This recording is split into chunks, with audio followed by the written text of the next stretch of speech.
My daughter slammed her hand against the marble dining table and screamed, "Shut up, Dad.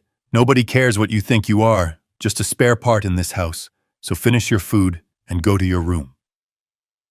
The crystal wine glass in front of me trembled. My son-in-law Brian smirked behind his napkin.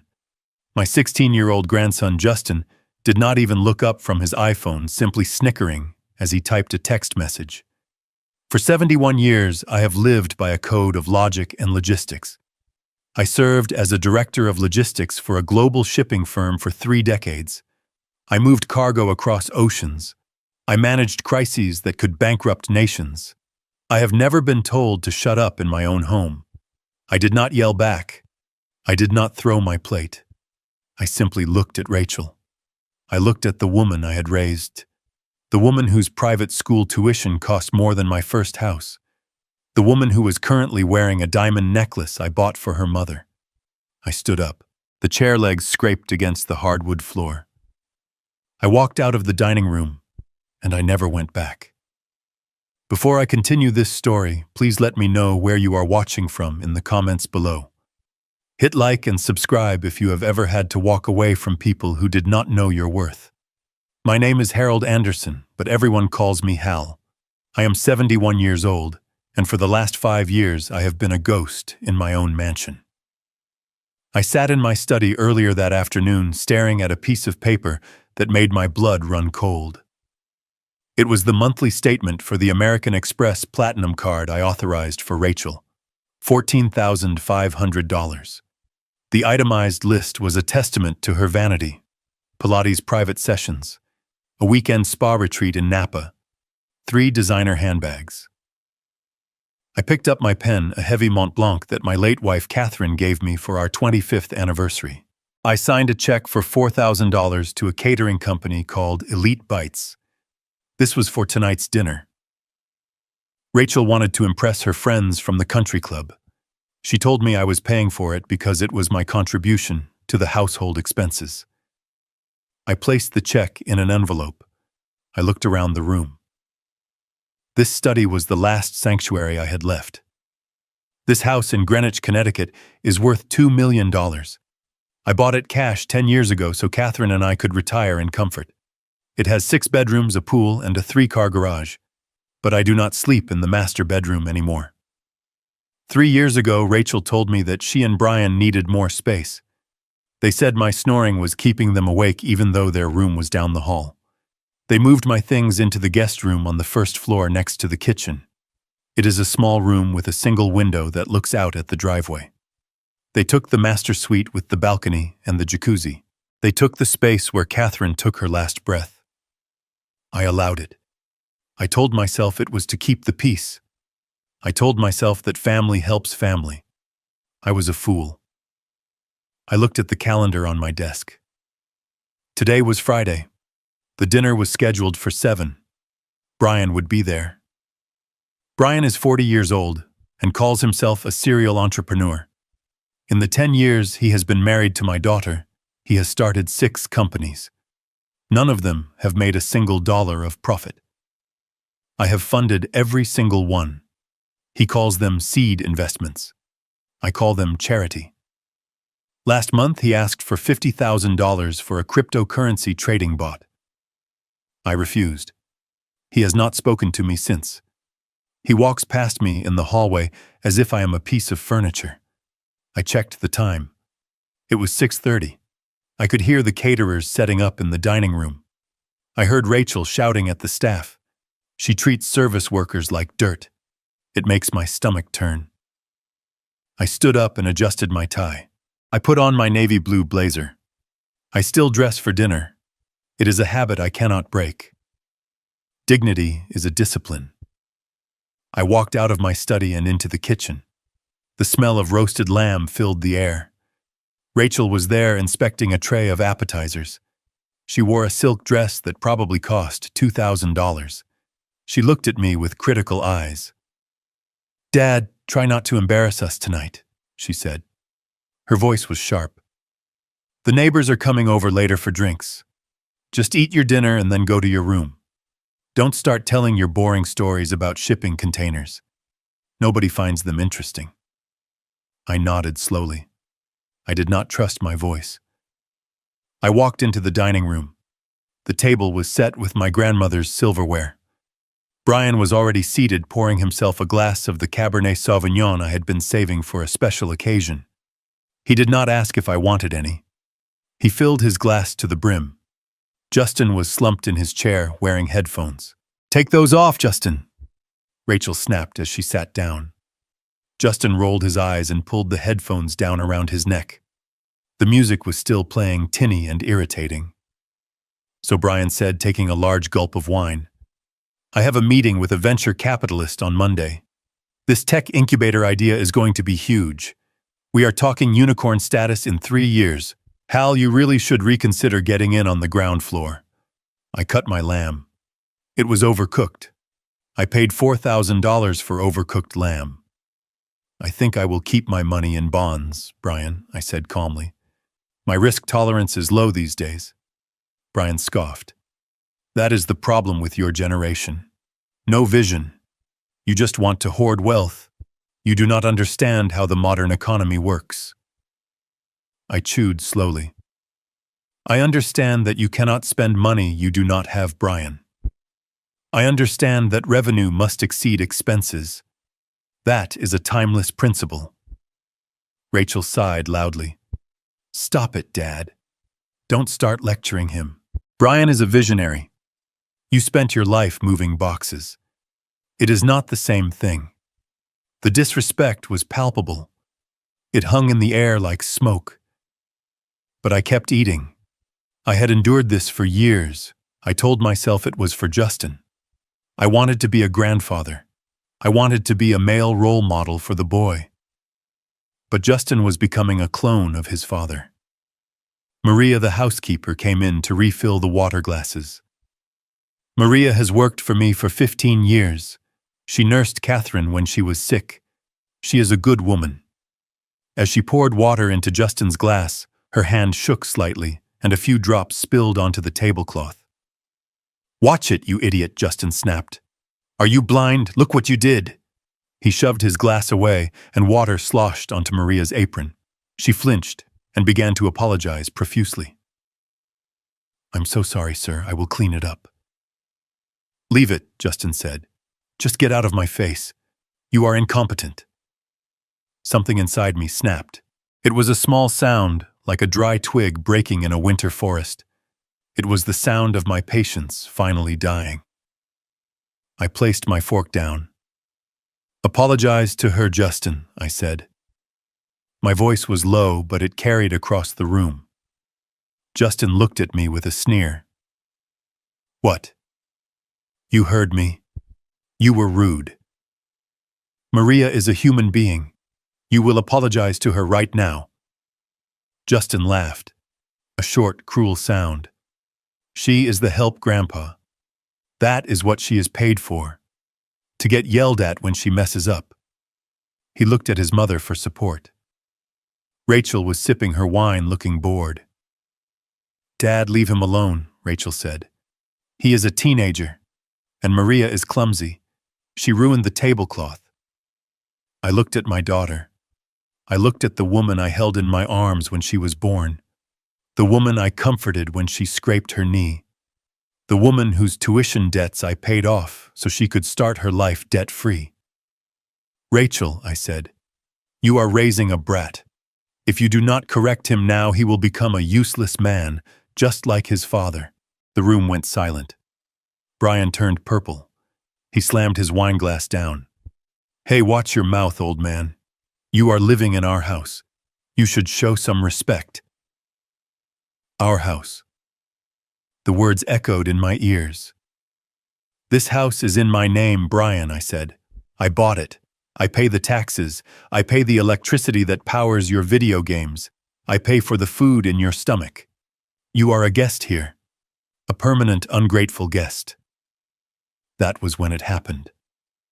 Rachel stood up. Her face was twisted with rage. "Shut up, Dad," she screamed. "Just shut up. I am so sick of your arrogance. Nobody cares what you think. You are just a spare part in this house. We only keep you around because we feel sorry for you. You are a lonely, bitter old man. So finish your food and go to your room. And stay there. I looked at her. I looked at Brian, who was smirking. I looked at Justin, who was typing on his phone again, probably telling his friends how his grandpa was causing a scene. I felt a strange sensation wash over me. It was not anger. It was not sadness. It was clarity. Absolute, cold clarity. For years I had been terrified of being alone. I tolerated the insults, the theft, the disrespect because I thought loneliness was the worst fate. But looking at these three people, these parasites feeding on my life force, I realized I was already alone. I had been alone since Catherine died. These people were not my family. They were my tenants. And they were delinquent. I did not say a word. I did not finish my food. I stood up. I smoothed my blazer. I turned around and walked out of the dining room. "Where are you going?" Rachel shouted after me. "Do not walk away when I am talking to you." I ignored her. I walked down the hallway past the guest room that was supposed to be my bedroom. I did not go in. I walked straight to my study. I closed the door and locked it. I went to the wall safe behind the painting of the ship I used to captain. I spun the dial. 041252, Catherine's birthday. The heavy steel door clicked open. Inside were my passports, the deed to the house, some gold coins, and a thick yellow folder. I had prepared this folder 2 years ago. I called it Plan B. I hoped I would never have to use it. It contained the nuclear codes for my life. I took the yellow folder. I took my passport. I took the spare key to my Lincoln Continental. I put them in my leather briefcase. I looked around the study one last time. I looked at the photos on the shelf. Me and Catherine in Paris. Me and a young Rachel at her graduation. I took the photo of Catherine and put it in my pocket. I left the photo of Rachel. I unlocked the study door. I walked to the front foyer. The voices from the dining room were loud. They were laughing now. They were mocking me. "He will be back," Brian said. "He has nowhere else to go. He is too old to function on his own." I opened the heavy oak front door. The night air was crisp. I stepped out onto the porch. I had my house keys in my hand. The brass key to the front door. The silver key to the back gate. The electronic fob for the alarm system. Rachel opened the dining room door and stuck her head out into the hallway. "Dad." "Where are you going? It is 8 o'clock. You cannot drive at night. Your eyes are bad." My eyes were perfect. I had LASIK surgery 6 months ago. I just never told them because I didn't want to drive them to the mall. "I am going out," I said. "Don't be ridiculous," Rachel huffed. "Come back inside. If you leave now, do not expect me to open the door for you at midnight. I am changing the alarm code." I looked at the keys in my hand. I looked at the manicured lawn that I paid $500 a month to maintain. I looked at the house that was supposed to be my legacy. "You do not have to worry about that, Rachel," I said. I raised my arm and threw the keys. They sailed through the air, catching the light from the porch lantern. They landed with a soft clatter in the dense, thorny rose bushes that lined the driveway. Rachel gasped. "What are you doing? Have you lost your mind? Pick those up right now." I turned my back on her. I walked to my car. I got in and started the engine. The V6 engine purred. It was a sound of power. It was a sound of freedom. I backed out of the driveway. I saw Rachel standing in the doorway, screaming something, but I could not hear her through the soundproof glass. I did not look back. I drove down the long, winding driveway and turned onto the main road. I drove for 30 minutes until I reached the city center. I pulled up to the valet stand at the Ritz-Carlton. "Good evening, sir," the valet said, opening my door. "Welcome back, Mr. Anderson." I handed him the keys. "Keep it close, son," I said. "I might need it in the morning." I walked into the lobby. The marble floors shone. The air smelled of fresh lilies. I approached the reception desk. The manager knows me. I have maintained a corporate membership here for 20 years. Another thing Rachel did not know. Mr. Anderson, what a surprise, the manager said. We were not expecting you. I need a suite, Michael, I said, for an indefinite period. And I need you to send a bottle of your best scotch to the room. Certainly, sir. The usual. I went up to the penthouse suite. I sat on the velvet sofa and poured myself a drink. I took a sip. It burned in a good way. I pulled my phone out of my pocket. I had 15 missed calls from Rachel. 7 text messages.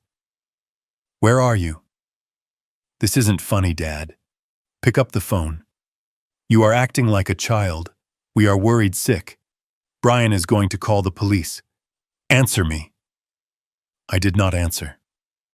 I opened my contacts list and scrolled down to the letter L. Leonard Ross. Leonard has been my lawyer and my best friend for 40 years. He is the nastiest shark in the legal waters of New York, but he is loyal to me. I pressed call. It rang twice. Hal Leonard's voice was gravelly. It is 9 o'clock on a Friday. Did someone die? Not yet, I said. But the old Hal Anderson is dead. What happened, Hal? They crossed the line, Leonard. Rachel told me to shut up. She told me I was a spare part. There was a silence on the line. Then Leonard let out a low, dangerous chuckle. So it is time. Yes, Leonard, I said. It is time. Open the yellow file. Are we going with the scorched earth protocol? Leonard asked. I looked out the window at the city lights below me. I thought about the disrespect, the theft, the cruelty. I thought about Brian's smirk. No, Leonard, I said. Scorched earth is too quick. I want the slow squeeze. Initiate phase 1. Cut the cards, freeze the accounts, and call the power company. You want me to turn off the lights? Leonard asked. I want you to turn off everything I said. Let them sit in the dark. I hung up the phone. I finished my scotch. For the first time in 5 years, I slept like a baby. The next morning, I woke up at 7. I ordered coffee and eggs Benedict from room service. I ate slowly, enjoying the silence. I picked up my iPad and opened the security camera app connected to the house.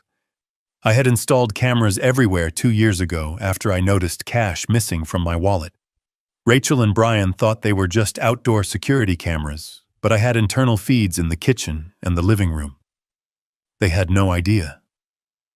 I watched the feed. It was 10 in the morning. Rachel walked into the kitchen wearing her silk robe. She looked hungover. She opened the cupboard where the expensive Colombian coffee was kept. It was empty. I had taken the last bag with me in my briefcase. She slammed the cupboard shut. She went to the fancy espresso machine Brian insisted we buy for $3,000. She pressed the button. Nothing happened. She pressed it again. The machine was working fine, but there were no beans. She screamed a curse word that would make a sailor blush. She pulled out her phone and dialed my number. On my iPad screen, I saw my phone light up. I declined the call. She threw her phone on the counter. She stormed to the fridge. She opened it. It was fully stocked with organic food I had paid for. She took out a carton of orange juice and drank directly from the carton. Then the doorbell rang. I switched the camera view to the front porch.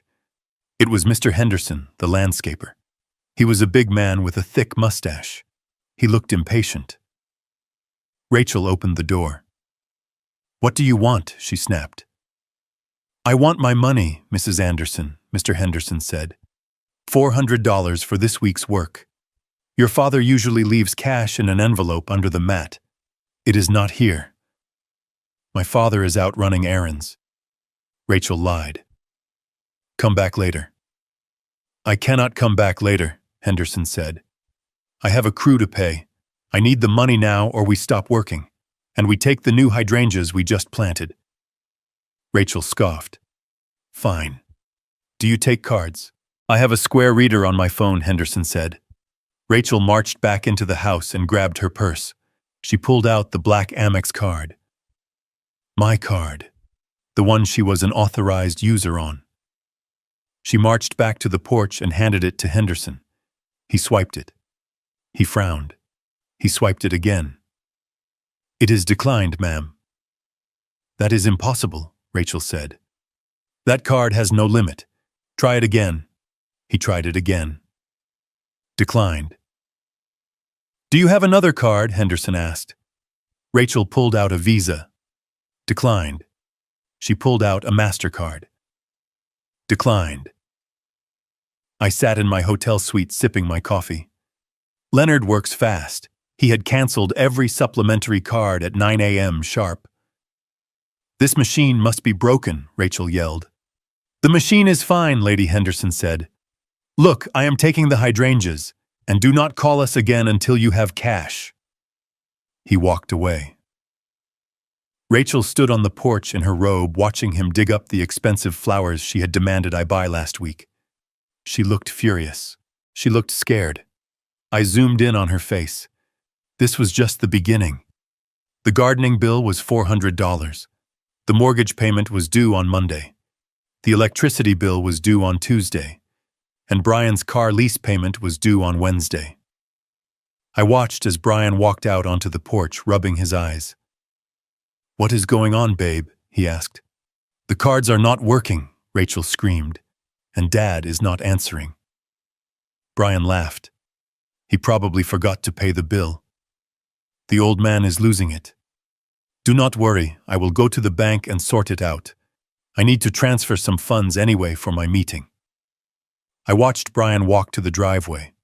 He approached his Mercedes S-Class, a car I leased in my name because his credit score is lower than the temperature in Antarctica. He pressed the unlock button on his key fob. Nothing happened. He pressed it again. Nothing. He pulled on the handle. Locked. I smiled. The leasing company has a wonderful feature called remote immobilization. If the owner reports the vehicle as possibly compromised, they lock the engine and the doors remotely. I had reported it compromised at 8 a.m. Brian kicked the tire. He looked like a child who had dropped his ice cream. This was going to be a very interesting weekend. I poured myself another cup of coffee and settled in to watch the show. But I knew this was just the soft opening. The real main event was coming. I had a meeting with a real estate investor named Mr. Henderson on Monday. Not the gardener. A different Mr. Henderson. A man who specializes in a very specific type of property transaction called a life estate deed. Rachel thought she was inheriting a mansion. She was about to find out she was inheriting a nightmare. The phone rang. It was Leonard. Phase 1 is complete, Hal, Leonard said. The banks are locked, the credit lines are frozen, and I just sent a courier to the house with a notice. What notice? I asked.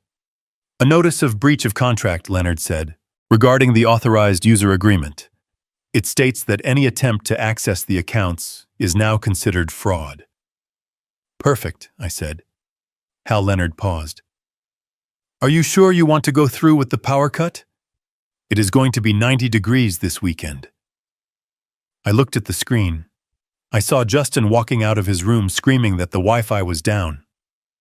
I am sure, Leonard, I said. They like the heat. Let them sweat. I hung up. I watched my family implode in high definition. I felt no guilt. I felt no remorse. I felt only the cold, hard satisfaction of a balance sheet finally being corrected. They wanted me to be silent. They wanted me to be invisible. Well, now I was invisible, and my silence was about to become the loudest thing they had ever heard. The heavy door of the presidential suite clicked shut behind me, sealing out the world with a reassuring, expensive thud. I stood in the foyer for a moment, just breathing. The air here did not smell of stale vape smoke or my son-in-law's cheap body spray. It smelled of fresh orchids and lemon polish. It smelled of silence. For the first time in 10 years, I did not have to worry about walking too loudly or turning the television volume up too high. I was 71 years old, and I had just run away from home like a teenager, but instead of a backpack, I had a platinum credit card and a plan that would bring my ungrateful family to their knees. I walked into the bedroom. The sheets were Egyptian cotton, with a thread count higher than Brian's IQ. I sat on the edge of the bed and looked at the digital clock. It was 2:14 in the morning. At home, if I went to the kitchen at this hour, Rachel would storm out of her room screaming about how I was disrupting her sleep cycle. She would lecture me about the electricity cost of opening the refrigerator door. She would treat me like a senile old man wandering the halls. I picked up the bedside telephone. I pressed the button for in-room dining. A pleasant voice answered immediately. "Good morning, Mr. Anderson. How may we serve you?" "I want a Wagyu beef burger," I said. "Medium rare, with truffle fries. And send up a bottle of the 1995 vintage Cabernet, and a slice of cheesecake." "Certainly, sir. Will there be anything else?" "No, that is all." I hung up. The bill would be over $300 for a midnight snack. Rachel would have an aneurysm if she knew. The thought made me smile. For a decade, I had scrutinized every penny I spent on myself wearing shirts, until the collars frayed, and driving my car until the engine rattled all, to save money for my grandson's college fund and my daughter's lifestyle.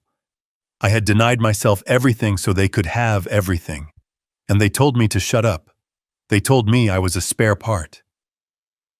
Half an hour later, I sat by the floor-to-ceiling window eating the best burger I had ever tasted. I washed it down with wine that cost more than Brian's weekly contribution to society. I looked at the lights of the city below. Somewhere out there in the dark, my daughter was sleeping in a master bedroom she did not pay for, dreaming of a gala she could not afford. She thought she was the queen of the manor. She did not know the castle was built on sand, and I had just kicked away the foundation. I wiped my mouth with a linen napkin and picked up my cell phone. I dialed Leonard. I knew he would be awake. Leonard Ross sleeps 3 hours a night and spends the rest of the time figuring out how to legally destroy people who annoy him. He answered on the first ring. "Status report, Hal." "I am at the Ritz," I said. "I just ordered room service." "It tasted like victory," good Leonard said. "Now about the assets. I have the paperwork ready for the freeze. Do you want to give them a warning shot, or do you want to drop the guillotine?" "Drop it," I said. "I want full Phase 1 implementation." "Understood," Leonard said. "I am logging into the joint accounts right now. I am transferring the liquid cash into a holding trust in your name only. By the time they wake up, the checking account balance will be 0.00. "Do it," I said. "And the credit cards?" Leonard asked. "You have 4 authorized user cards linked to your primary Amex Centurion account. Rachel, Brian, and Justin." "Cancel them," I said. "Do not just suspend them, Leonard. Report them as compromised. Flag them for fraud. I want the terminals to scream declined when they try to buy a stick of gum." "Done," Leonard said. "I can hear the keystrokes. What about the utilities?" "Kill them," I said. "Electricity, water, gas, internet. Cancel the contracts. Tell the providers the owner has vacated the premises and any further service is unauthorized. It will take 24 hours for the physical shut-off," Leonard warned. "That is fine," I said. "Let them have one last day of comfort. It will make the darkness feel even colder." "Anything else, Hal?" "Yes," I said. "The life estate deed. The nuclear option." "I have the papers on my desk," Leonard said. "Mr. Henderson is ready to move. But Hal, once we execute that deed, there is no going back. The house belongs to the investment firm. You lose the title." I looked at the reflection of my face in the dark window. I looked old, but my eyes were sharp. "I lost that house a long time ago, Leonard," I said. "It ceased to be a home the day my wife died. Now it is just a building filled with parasites. Sign the papers. Transfer the title. I want Henderson to evict them before the ink is dry. Consider it done, Leonard said. Try to get some sleep, Hal. Tomorrow is going to be a bloodbath. I hung up the phone. I finished my wine. I crawled into the massive soft bed and closed my eyes. For the first time in years, I did not dread the morning. I could not wait for the sun to rise. I could not wait for the show to begin. The sun was high over the city, streaming through the floor-to-ceiling windows of my suite at the Ritz. But on the screen of my iPad, it was just another gloomy morning in the house that used to be my prison. I sat in a plush armchair, nursing a cup of fresh black coffee that I had not brewed myself. It was 10:15 in the morning. At home, this was the time the house usually held its breath, waiting for the Queen to descend. I watched the live feed from the kitchen camera. The room was pristine because I had cleaned it before I left. The granite countertops gleamed under the recessed lighting. The silence was absolute until Rachel walked in. She was wearing a silk kimono that cost $600, a gift from me last Christmas, which she had complained was the wrong shade of peach. Her hair was a mess and she was dragging her feet. She went straight to the coffee pot on the counter. For 10 years, my morning routine had been a military operation designed to service her comfort. I would wake up at 5:30. I would grind the beans. I would ensure the water was filtered. By the time Rachel woke up at 10, there would be a fresh pot of artisanal roast waiting for her, alongside sliced fruit and toast. Today, the pot was cold and empty. The fruit bowl was bare. I saw her stop. She stared at the empty machine. She blinked slowly as if she were witnessing a violation of the laws of physics. She turned around and looked at the door to the guest room. "Dad," she yelled. Her voice was raspy with sleep. "Dad, where's the coffee?" There was no answer. I took a sip of my own coffee in the hotel room. It was delicious. She groaned and marched over to the machine. She opened the lid. Empty. She opened the canister where I kept the beans. Empty. I had poured them into the trash before I left. Petty perhaps, but effective. She slammed the canister down. "Useless old man," she muttered. She tried to operate the digital interface of the machine. She pressed buttons randomly. Rachel is a woman who claims to be a marketing genius, yet she cannot operate a coffee maker because she has never had to. She grew up with a father who fixed everything before it could break. She poked the screen harder. The machine beeped an error code. She kicked the cabinet. I felt a cold satisfaction. This was the first crack in the facade. She was not angry because she was thirsty. She was angry because the service had stopped. The invisible servant was gone. The doorbell rang. It was a sharp, intrusive sound. Rachel jumped. She looked at the digital clock on the oven. 10:20. She tightened her robe and walked to the front door. I switched the camera feed to the porch camera. Standing there was Mr. Kowalski. He has been taking care of the grounds for 5 years. He is a hard-working man who runs a cash-only business. Every Saturday morning at 10:30 sharp, I would hand him an envelope with $400. Rachel knew this. Or rather, she knew the lawn magically stayed manicured, but she never concerned herself with the mechanics of the transaction. She opened the door. She did not smile. "What is it?" she asked. Mr. Kowalski took off his cap. He looked uncomfortable. "Good morning, Mrs. Anderson. I am just waiting for your father. He usually has the envelope ready." "My father is not here right now," Rachel said dismissively. "You can come back next week." Kowalski shifted his weight. "With all due respect, ma'am, I cannot do that. We just finished the aeration and overseeding. That is a big job. Materials cost money. I need to pay my crew today." Rachel rolled her eyes. "Fine. How much is it?" $400. Rachel huffed and turned back into the house. She walked to the kitchen island where her purse was sitting. I watched her rummage through it. She pulled out her wallet. She opened it. It was empty of cash.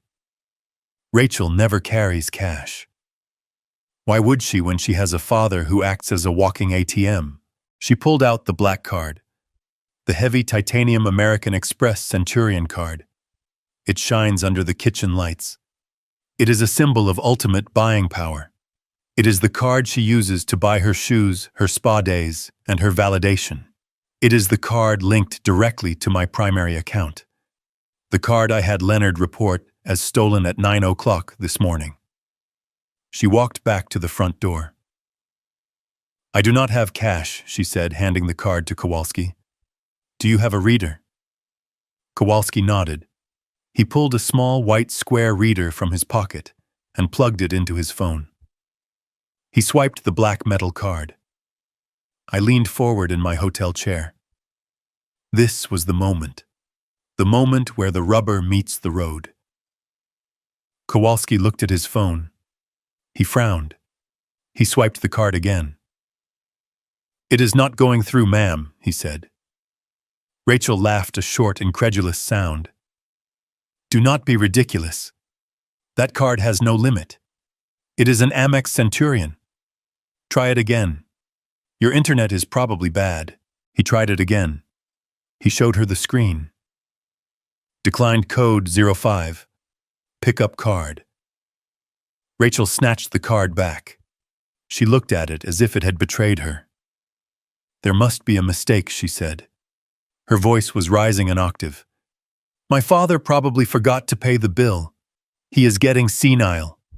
Here, try this one." She handed him a Visa. This was a supplementary card on my Chase Sapphire account. Kowalski swiped it. Declined.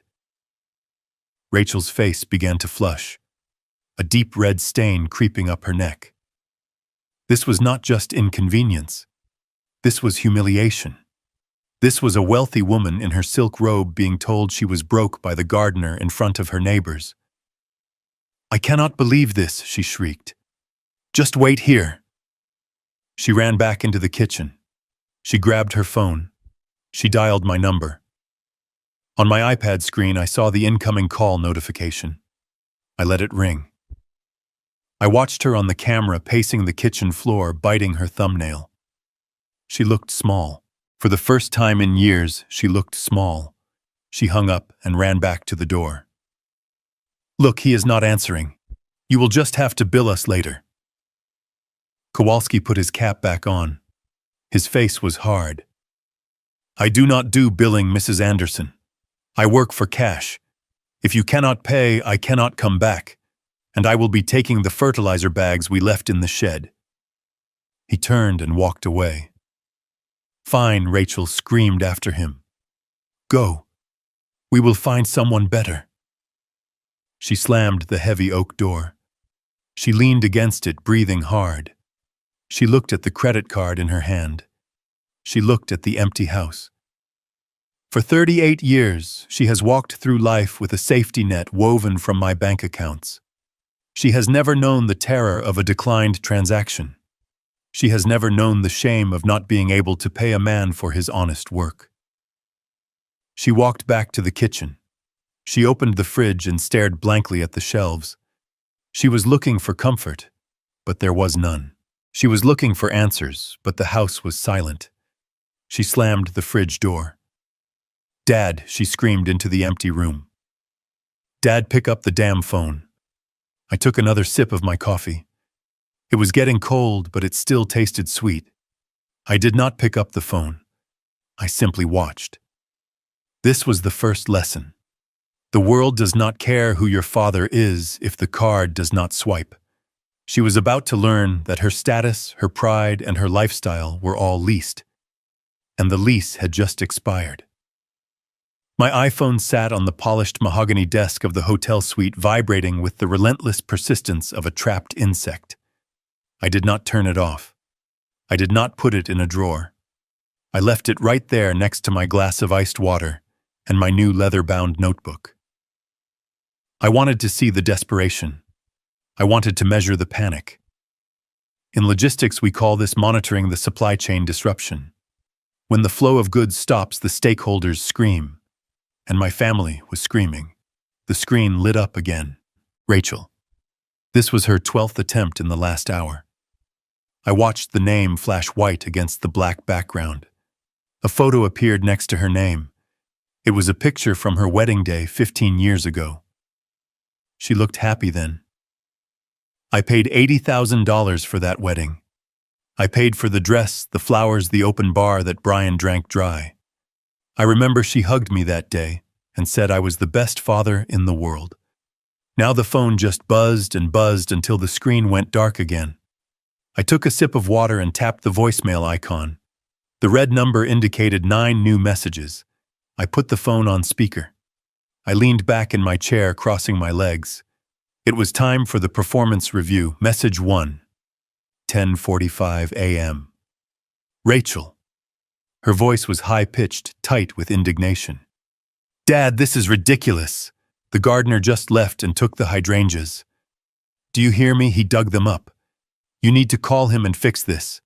And transfer money to the joint account immediately. I am at the grocery store, and I do not have cash. This isn't funny. Pick up the phone. Delete. I tapped the trash icon. No concern. Just demands. She was still operating under the assumption that this was a clerical error. Message 2, 11:15 a.m. Brian. His voice was breathless. I could hear wind in the background. He was probably walking home from his locked car. Hey, Hal. It's Brian.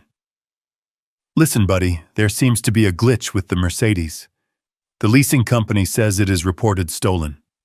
I know you probably hit the wrong button on your computer or something. Just give them a call, okay? I have a big meeting with investors in an hour. I cannot be late. Call me back. Delete. He did not have a meeting. Brian never has meetings on Saturdays. He has poker games. He was worried about looking poor in front of his friends. Message 3, 12:30 p.m. Justin. This was rare.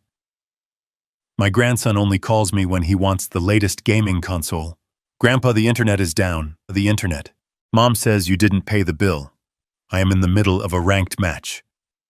Fix it. It sucks here. Delete. Not a hello, not a how are you. Just a demand for bandwidth. I looked at the ceiling.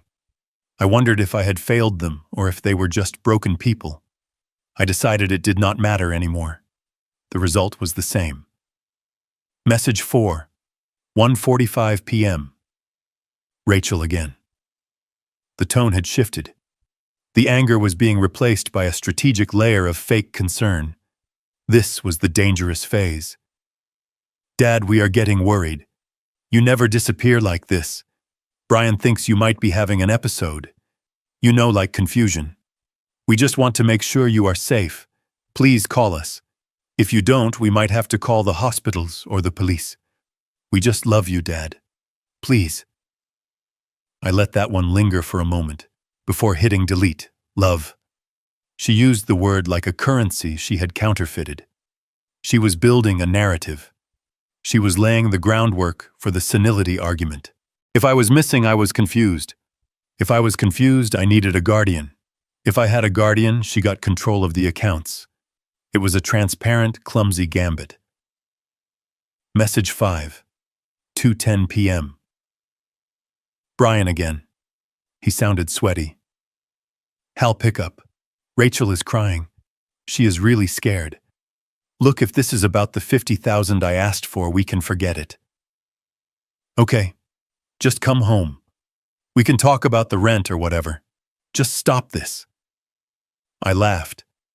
A dry sound in the empty room. He thought this was a negotiation. He thought he could barter with me. He did not understand that the store was closed. The inventory was gone. I watched the screen light up again. Rachel. I let it ring. I imagined her in that big kitchen, the one with the granite island. I paid for holding her phone with a white-knuckled grip. She was realizing that the silence on my end was not an error. It was a wall. For years I had answered every call. I had rushed to every emergency. A flat tire at midnight, a bounced check, a leaky roof. I was their fixer. I was their safety net. Now I was just a vibration on a table in a hotel room they could not afford. I opened my notebook. I wrote down the time and a brief summary of each call. Documentation is key. If they tried to claim I abandoned them or that I was mentally unfit, I would have a record of their harassment. I would have a timeline of their greed. The phone buzzed again. A text message from Rachel popped up on the lock screen. "Dad, please. I am sorry if I said something wrong. Just come back." If. That two-letter word told me everything. She was not sorry she had told me to shut up. She was not sorry she had treated me like a servant. She was sorry that the consequences had arrived. She was sorry the wallet had walked out the door. I turned the phone over face down. I did not want to see their names anymore. The silence in the room was heavy, but it was mine. I had spent a lifetime responding to their noise. Now they would have to learn to live with my quiet, and the quiet was going to get much, much louder. I shifted my attention from the phone to the live feed on my iPad. It was 2:30 in the afternoon. The sun was blazing down on the driveway, turning the asphalt into a skillet. The black Mercedes S-Class sat there gleaming like a dark jewel. It was a beautiful machine, a V8 bi-turbo engine, massage seats, and a sound system that cost more than my first car. I leased it 3 years ago because Brian said he needed a vehicle that projected success to potential investors. He said image was half the battle. I paid the $3,000 a month lease. He paid for the pine tree air freshener dangling from the rearview mirror. I watched the back door of the house open. Brian stepped out. He had changed clothes. He was wearing a light gray suit and loafers without socks. He had his leather portfolio tucked under his arm and his sunglasses on. He looked like a man on his way to close $1 million deal. I knew better. He was on his way to a poker game at the country club, where he would bet money he did not have and drink scotch he could not afford. He was escaping. He was leaving Rachel to deal with the gardener and the empty fridge while he went to play big shot with his friends. He walked with a swagger. He adjusted his cuffs. He looked at the house one last time, shaking his head with a look of annoyance. He was probably muttering about how unreasonable I was being, about how inconvenient it was that the old man had thrown a tantrum. He approached the car. He pressed the unlock button on the key fob. The lights flashed. The mirrors unfolded. The car welcomed him. It did not know yet that it was a trap. He opened the heavy driver's side door and slid into the Napa leather seat. He closed the door. I could imagine the silence inside. The S-Class is built like a vault. It seals out the world. He placed his portfolio on the passenger seat. He checked his reflection in the vanity mirror. He smiled at himself. A shark in a shark tank. He pressed the start button. On my screen, nothing happened. No smoke from the exhaust. No vibration. Just stillness. Brian frowned. He pressed the button again, harder this time. Still nothing. He looked at the dashboard. He tapped the steering wheel. He was probably thinking it was a dead battery. He was probably thinking he would have to call roadside assistance, which was included in the lease I paid for. Then the infotainment screen lit up. I could not hear the audio from inside the car, but I knew exactly what it was saying. I had authorized the command through the Mercedes Me Connect app at 8:15 that morning. It is a feature designed for theft recovery. It immobilizes the engine and locks the doors to contain the perpetrator until the police arrive. Brian stared at the screen. His mouth opened. He took off his sunglasses. The message on the dashboard would be flashing in red letters. Vehicle reported stolen. Engine disabled. Authorities notified. He grabbed the door handle and pulled. It was locked. He pulled again, yanking it violently. The electronic deadbolts were engaged. He hit the unlock button on the door panel. Nothing. He hit it again and again, his finger stabbing the plastic. The car was in lockdown mode.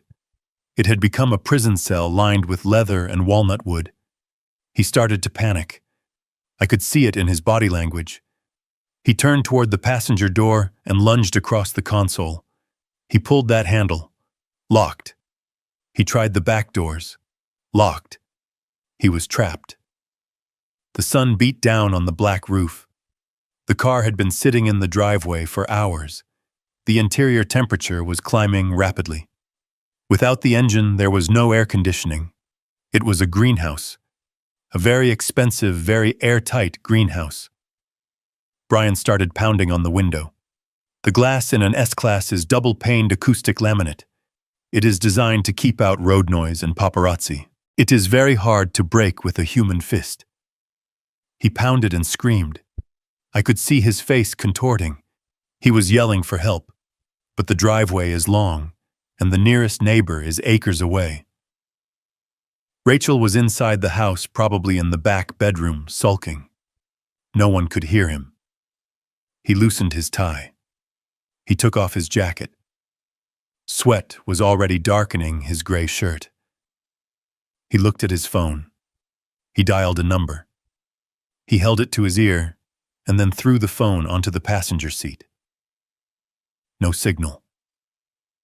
The metallized glass and the car's body acted as a Faraday cage, blocking most signals, and what little got through was probably too weak for a call. Or maybe I had just gotten lucky. 10 minutes passed. Brian was soaked. His hair was plastered to his forehead. He was red-faced and gasping. He looked like a fish flopping on a deck. He was no longer the cool entrepreneur. He was a terrified man, realizing he had no control. He kicked the dashboard. He tore at the leather steering wheel. He was destroying the interior of a car he did not own. I watched calmly. I took a bite of a crisp apple. This was the man who called me a spare part. This was the man who spent my retirement savings on vanity projects. Now he was sweating out his arrogance one drop at a time. Finally, he reached into the back seat. He grabbed a heavy metal flashlight he kept there for emergencies. He swung it at the driver's side window. The glass cracked, but did not shatter. He swung again with all his might. A spider web of fractures appeared. He hit it a third time, screaming in rage. The safety glass finally gave way, crumbling into thousands of small cubes that rained down onto his lap and the driveway. He cleared the jagged edges with his briefcase, ruining the leather. He scrambled out of the window head first. He fell onto the hot asphalt, scraping his hands and knees. He lay there for a moment, panting, heaving, trying to catch his breath. His suit was ruined. His dignity was gone. He looked like a criminal who had just botched a getaway. He stood up shakily. He looked at the broken window. He looked at the silent car. He kicked the tire and immediately grabbed his foot, hopping in pain. He screamed at the sky. He looked at the security camera mounted on the garage. He knew. In that moment, he knew I was watching. He raised his middle finger at the lens. I smiled. It was an impotent gesture. A last gasp of defiance from a defeated man. He limped toward the house, leaving the car open and broken in the driveway. The alarm finally started to blare, a rhythmic honking that echoed through the quiet neighborhood. I closed the app. The car was totaled effectively. The interior damaged, the broken glass, the electronics. The lease terms were clear. Any damage caused by negligence or misuse was the responsibility of the lessee. That was me. But I had insurance. And Brian. Brian had nothing. He had no car. He had no meeting. He had no poker game. He was trapped in a house with no money, no internet, and a wife who was rapidly realizing her husband was as useless as a screen door on a submarine. I picked up my notebook. I wrote down. 2:45 p.m. Brian attempts unauthorized use of vehicle. Damages property. Escapes. I closed the book. The heat was rising in Greenwich, and I was just turning up the thermostat. The next phase was going to be even hotter. The utilities were scheduled to cut off at midnight. They would wake up tomorrow in a house that was not just broke but broken, and I would be here eating room service and planning the grand finale. It was Sunday morning, the day the lights went out in Greenwich. I sat on the balcony of my hotel suite, watching the city wake up below me. The sky was a brilliant cloudless blue, promising a temperature in the mid-90s. It was a perfect day for a barbecue or a swim in the pool. But at my house there would be no swimming, because the pool pump was about to die, and there would be no barbecue, because the electric starter on the grill was about to become a useless button. I looked at my watch. It was 11:59. I had scheduled the utility disconnects for noon sharp. I wanted them to be awake. I wanted them to be comfortable. I wanted them to be in the middle of their digital addictions when the plug was pulled. In logistics, timing is everything. You do not cut the supply line when the enemy is sleeping. You cut it when they are hungry. I opened the security app on my iPad. I had upgraded the system 6 months ago with battery-powered cellular backup cameras. I told Rachel it was for storm safety. In reality, it was for this exact moment. I needed eyes on the ground even when the grid went down. I switched the view to the living room. Justin was sprawled on the leather sofa. He was wearing a headset, screaming at the television. He was playing some online shooter game. His thumbs were moving at light speed. He was in his element. A digital warrior living in a house he did not pay for, using bandwidth he did not earn. Brian was in the kitchen, staring at the microwave. He was trying to reheat a slice of pizza. He looked disheveled. His gray suit from yesterday was crumpled on a chair. He was wearing gym shorts and a stained t-shirt. Rachel was sitting at the island, scrolling through her phone, probably looking for a lawyer who worked on Sundays or a landscaper who accepted IOUs. The digital clock on the microwave turned to 12:00. Then it happened. The microwave display went black. The hum of the refrigerator compressor cut out. The ceiling fans spun slower and slower until they stopped. The ambient noise of a modern home, the buzz of electricity, the whir of the air conditioning simply vanished. Silence. For 3 seconds, there was absolute silence. Then a scream tore through the house. It came from the living room. It was a primal sound, like an animal caught in a trap. "No," Justin shrieked. "No, no, no, lag, lag, lag." He threw his controller at the TV. It bounced off the dark screen. "What happened?" he yelled. "Mom, the Wi-Fi. I lost connection. I was on a kill streak. Fix it. Fix it now." Rachel looked up from her phone. The Wi-Fi symbol on her screen had probably disappeared. "The power is out," she said. Her voice was calm at first. "Just a nuisance." Brian tapped the microwave. "Great," he muttered. "Now my pizza is cold." "Check the breaker box," Rachel said. "Dad probably tripped a fuse with his old equipment." I watched Brian walk to the utility closet. He opened the panel. He flipped the master switch off and on. Nothing. He flipped the individual breakers.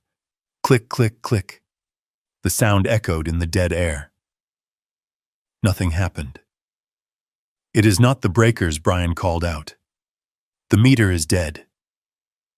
Rachel stood up. She walked to the window. She looked at the neighbor's house across the lawn. Their porch lights were on. Their fountain was running.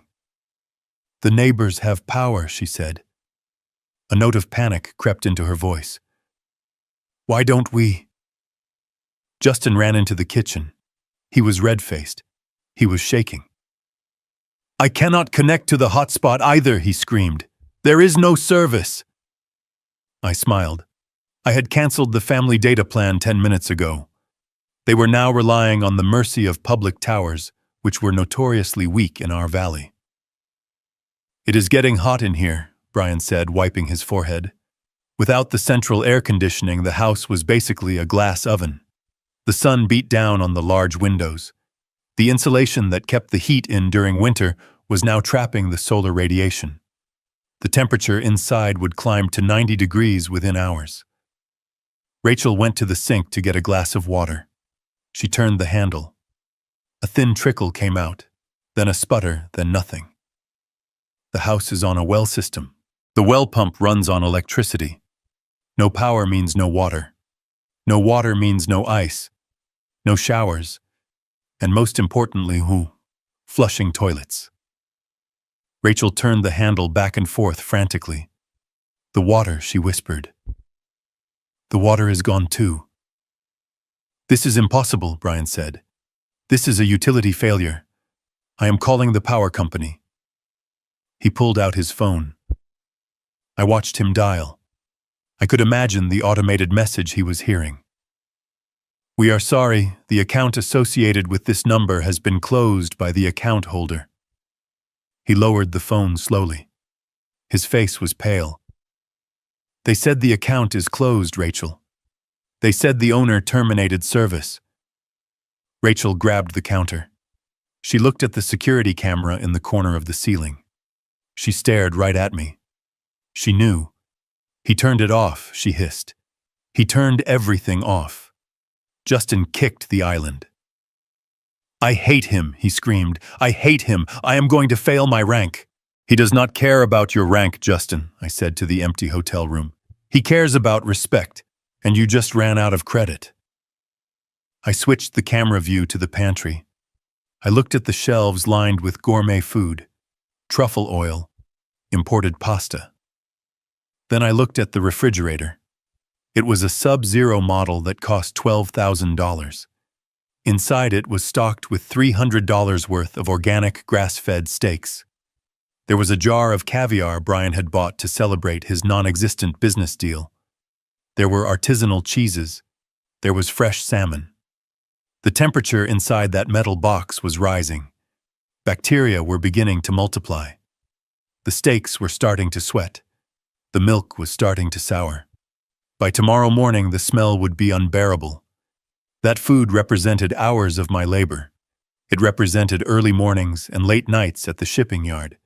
Now it was rotting, just like their inheritance. I watched Rachel open the freezer. She pulled out a tub of Ben & Jerry's ice cream. It was already soft. She grabbed a spoon and started eating it aggressively. It was a childish act of consumption. If she couldn't save it, she would eat it. Brian sat at the table. He put his head in his hands. What are we going to do? He asked. We cannot stay here without AC. It is going to be sweltering. We are not going anywhere, Rachel snapped. That is what he wants. He wants to flush us out. We are staying. Justin groaned. Without internet. Are you crazy? I am going to Kyle's house. You are staying here, Rachel yelled. We need to present a united front.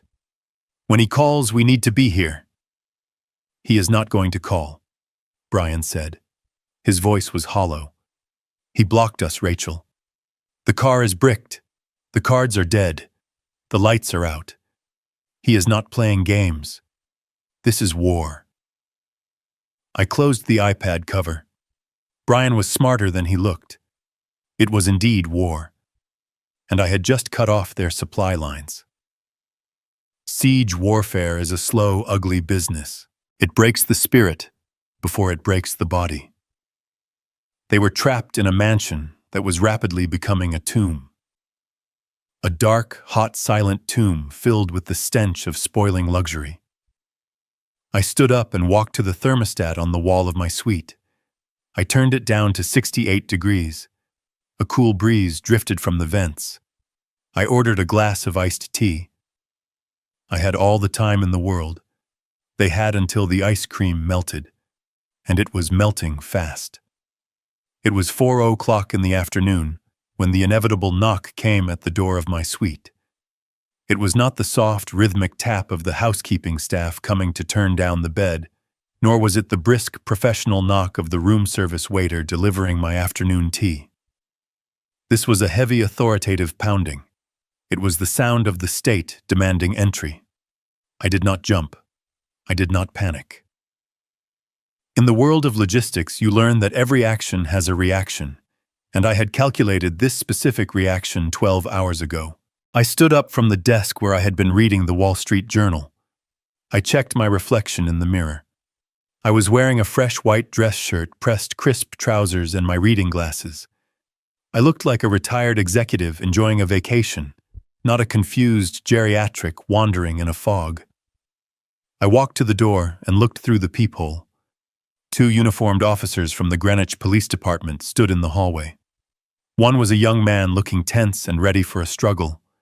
The other was a veteran sergeant looking tired. They expected to find a senile old man, perhaps in his pajamas, perhaps shouting at the television. I opened the door. "Good afternoon, officers," I said. My voice was calm, level, and welcoming. "Can I help you, gentlemen?" The sergeant blinked. He looked at the room number on the brass plaque, then back at me. The disconnect between the description he had been given and the reality standing before him was palpable. "Are you Harold Anderson?" the sergeant asked. "I am," I replied. "Please come in. It is cooler inside." They stepped into the suite. Their eyes scanned the room. They saw the organized desk, the made bed, the absence of chaos. They saw a man in control of his environment. Mr. Anderson, the younger officer, began, his hand resting near his belt. "We received a call from your daughter, Rachel Anderson. She is very concerned. She stated that you have been missing for 24 hours, that you suffer from advanced dementia, and that you require medication for a heart condition which you left behind. She believes you are a danger to yourself." I smiled. It was a thin smile. Rachel had played the silver alert card. It was a desperate move. She wanted to weaponize the police to drag me back to the house, to force me back into my role as the ATM. She had lied about the medication. My heart is as strong as an ox. I motioned to the sitting area. "Please sit down," I said. "Would you like a bottle of water? Or perhaps some Earl Grey tea?" It just arrived. The officers exchanged a glance. The tension was leaving their shoulders. A man offering Earl Grey tea usually is not having a psychotic break. "No, thank you, sir," the sergeant said. "We just need to verify your well-being. Your daughter was quite insistent.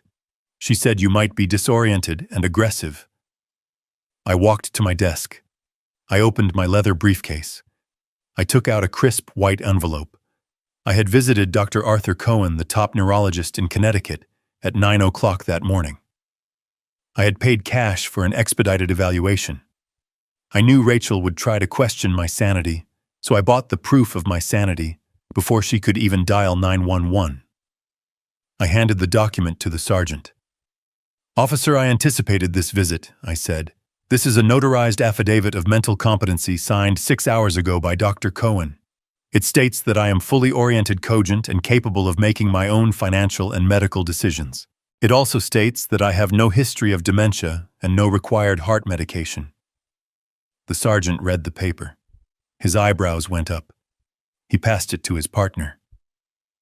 "This is dated today," the sergeant said. "Correct," I said. "You see, officers, my daughter is not worried about my health. She is worried about her lifestyle. Yesterday, I stopped paying her bills. I cut off her credit cards, and I left her house, which I own.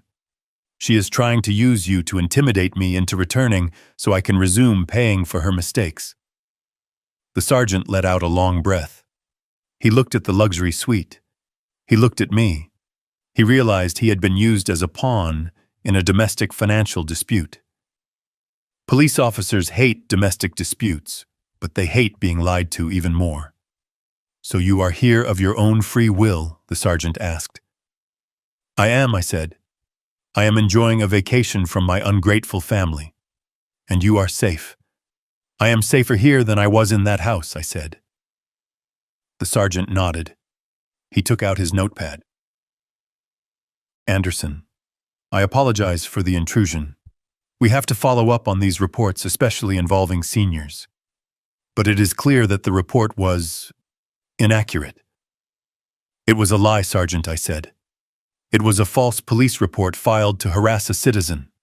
I believe that is a crime. It is a misdemeanor, the sergeant said, his voice hardening. He pulled out his radio. Dispatch, this is Unit 4. Subject located. Code 4. Subject is safe, competent, and here voluntarily. No medical assistance required. Cancel the alert. Then he pulled out his cell phone. I need to call the reporting party to close the file, the sergeant said. Please put it on speaker, I requested. I think it is important that there is no ambiguity. The sergeant hesitated, then tapped the speaker button. The phone rang once. Officer, did you find him? Rachel's voice screamed through the speaker. She sounded hysterical, breathless. Is he okay? Is he confused? Do not listen to him if he talks about money. He is having delusions. You need to bring him home immediately. I have his room ready. The sergeant held the phone steady. His face was stone. Mrs. Anderson, this is Sergeant Miller. We are with your father now. Oh, thank God, Rachel sobbed. Is he hurt? Did he know who you were? Just put him in the car, please. We are so worried. Ma'am, stop talking, the sergeant barked. His voice was sharp enough to cut glass. We have assessed your father. He is perfectly healthy. He is lucid. He has provided medical documentation proving his competency. He is not missing. He has simply chosen not to speak to you. There was a silence on the line. A long, heavy silence. What Rachel whispered. That is impossible. He is sick. He doesn't know what he is doing. He needs me. Mrs. Anderson, the sergeant, continued ignoring her protest. Filing a false missing persons report and making false claims about a medical condition to law enforcement is a violation of the law. You wasted police resources today. We have officers searching the parks when they could have been responding to real emergencies. But he is my father, Rachel shrieked. He walked out. He turned off the power. He is trying to hurt us. It sounds like a civil matter, ma'am, the sergeant said. Do not call 911 again unless there is a life-threatening emergency. If you continue to use the police to harass Mr. Anderson, we will issue a citation for misuse of emergency services. Do you understand? He is lying to you, Rachel yelled. He is manipulating you. Goodbye, Mrs. Anderson. The sergeant hung up. He looked at me. There was a flicker of respect in his eyes. Maybe even solidarity. He probably had kids of his own. He probably knew what it felt like to be taken for granted. Mr. Anderson, if she shows up here, you can call us for trespassing, he said. The hotel security is good, but we can issue a restraining order if necessary. Thank you, Sergeant, I said. I hope it does not come to that, but my daughter does not handle the word no very well. The officers stood up. They declined the water again, but this time with a smile. Enjoy your vacation, Mr. Anderson, the young officer said. I walked them to the door. I locked it behind them. I leaned against the heavy wood. I felt a weight lift off my chest. Rachel had fired her biggest gun. She had tried to strip me of my agency. She had tried to label me as an invalid, and the bullet had ricocheted right back into her face. I walked back to the desk and picked up my phone. I did not call her. I did not text her. I simply opened my email and forwarded the audio file of the police interaction, which I had recorded on my iPad, to Leonard. Add this to the file, Leonard, I typed. Exhibit C, malicious prosecution and defamation. I sat down and poured myself a cup of tea. It was still warm. I imagined the scene at the house. Rachel staring at her phone in the sweltering heat, realizing that the police were not coming to rescue her lifestyle. Realizing that she could not force me back. Realizing that the narrative of the senile old father had just collapsed. She was trapped. The house was getting hotter. The food was rotting. And now she knew that I was not just away. I was watching. And I was winning. The sun began to set, painting the sky in shades of purple and gold. It was a beautiful evening. I decided to go down to the hotel bar for a jazz concert. I put on my jacket. I checked my wallet. I had freedom in my pocket, and it felt lighter than air. The game of cat and mouse was over. Now we were entering the end game, and Rachel was running out of moves. I returned to my suite at 8 in the evening. The jazz concert downstairs had been excellent, a soothing balm of saxophone and piano that washed away the residual tension of the police visit. I felt lighter than I had in years. I felt unbreakable. The hotel staff had turned down the bed and placed a small chocolate on the pillow. It was a detail of care that my own daughter had never managed in a decade of living under my roof. I walked to the window. The city was a grid of amber light. Somewhere in the dark distance, 20 miles away, my house was sitting in blackness. I checked the weather app on my phone. The temperature in Greenwich was still 82 degrees with high humidity. Inside a sealed house without ventilation, it would be closer to 95. The air would be thick and stagnant. The darkness would be absolute. I poured myself a glass of sparkling water and sat in the leather armchair facing the view. I picked up my phone. It had been silent for 2 hours. Rachel was regrouping. She was realizing that the silver alert had failed. She was realizing that the police were not her private security force. She was realizing that she was losing. Then the phone buzzed. It was a single text message, a long block of gray text against the black screen. It was from Rachel. I put on my reading glasses. I expected an apology. I expected begging. I expected a sob story about how scared she was in the dark. I did not expect what I saw. Dad, you think you are so smart. You think you won because you tricked those cops with some fake doctor's note. You didn't win anything. You just made me angry. And you do not want to see me angry. This is your last chance. Come home tonight. Turn the power back on. Restore the credit cards. Apologize to Brian. If you do not walk through that door by midnight, I am done playing the dutiful daughter. I just got off the phone with Dr. Peterson. You remember him, right? The one who helped the Millers with their difficult aunt. He owes me a favor. He is willing to sign an affidavit stating you have aggressive early-onset dementia and paranoid delusions. He will testify that you are a danger to yourself and others. We will have you involuntarily committed to Shady Pines. Yes, that Shady Pines. The state facility. The one with the lawsuits and the smell of urine. I will get emergency guardianship. I will take power of attorney. And I will stick you in a room where you will never see the sun again. You will die in a cage wearing a diaper while we live in your house. This is not a threat, Dad. This is a promise. Come home, or lose everything. I read the message twice. I felt a cold sensation in my chest. But it was not fear. It was the sensation of a lock clicking into place. It was the feeling of a puzzle finally being solved. For years I had wondered if Rachel was just spoiled, or if she was truly malicious. I had wondered if her selfishness was a habit or a character flaw. Now I had my answer. She was not just ungrateful, she was a predator. She was willing to fabricate a medical diagnosis to imprison her own father in a state-run hellhole just so she could keep her country club membership. She was willing to erase my freedom to secure her comfort. Dr. Peterson. I knew the name. He was a society doctor who hung around the club bar too much. He was known for writing prescriptions for bored housewives who wanted to lose weight or sleep through the afternoon. He was a man with a gambling problem and a loose ethical code. It made perfect sense that Rachel would turn to him. I looked at the timestamp, 8:15 p.m. She had put it in writing. In the world of corporate logistics, we have a saying, if it is not written down, it did not happen. But if it is written down, it is evidence. Rachel had just committed a felony. She had threatened to conspire with a medical professional to commit fraud and unlawful imprisonment.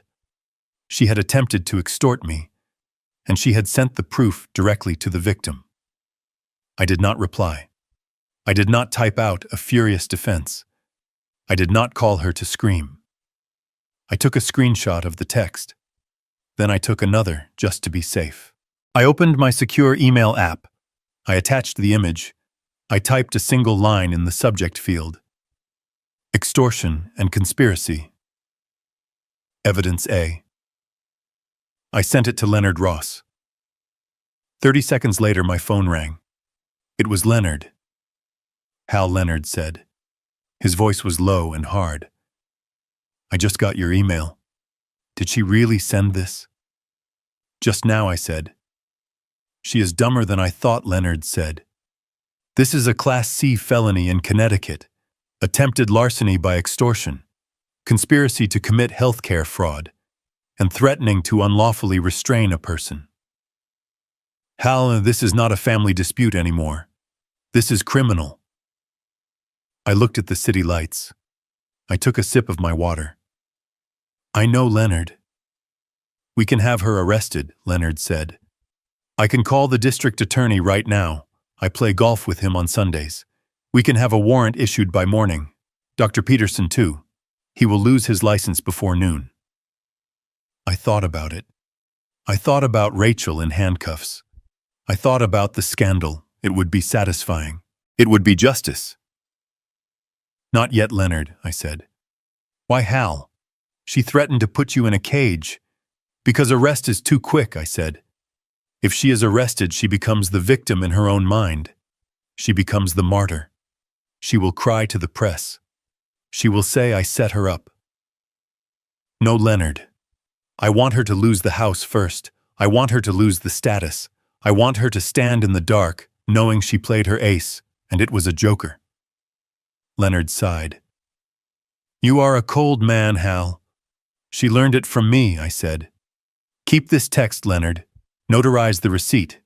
If she tries to file that guardianship paper with the court, we will drop this on the judge's desk like a nuclear bomb. We will use it to get a permanent restraining order. Understood, Leonard said. I will draft the motion for the restraining order tonight. We will keep it in the chamber. What about Dr. Peterson? Send him a letter, I said. A quiet letter. Tell him we have the text. Tell him if he signs any paper regarding my health, we will forward this text to the State Medical Board and the FBI. Leonard chuckled. That will make him sweat. He will drop Rachel like a hot potato. Exactly, I said. Isolate her. Remove her allies. Let her scream into the void. I will handle it, Leonard said. Stay safe, Hal. She is desperate. Desperate people are dangerous. She is not dangerous, I said. She is just loud, and she is running out of battery. I hung up the phone. I looked at the text one last time. Die in a cage. A daughter saying that to her father. The father who taught her to ride a bike. The father who paid for her braces. I deleted the thread from my main inbox, but kept it in the secure folder. I did not want to look at it every time I opened my phone. It was too ugly. It was the autopsy of a relationship I had tried to keep alive for too long. I stood up and walked to the bedroom. I needed to sleep. Tomorrow was Monday. The day of the gala, or at least the day Rachel thought was the gala.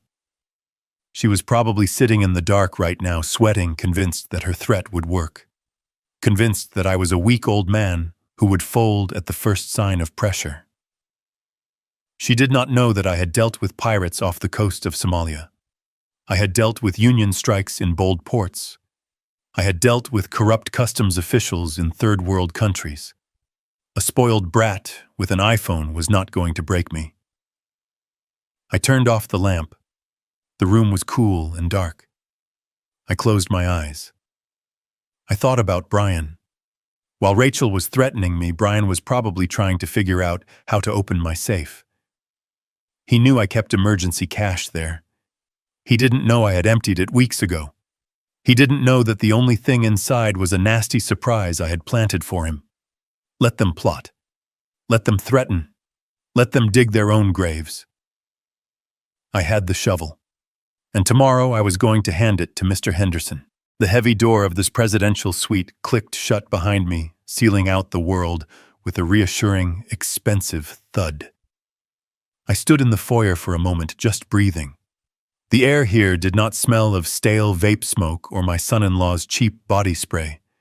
It smelled of fresh orchids and lemon polish. It smelled of silence.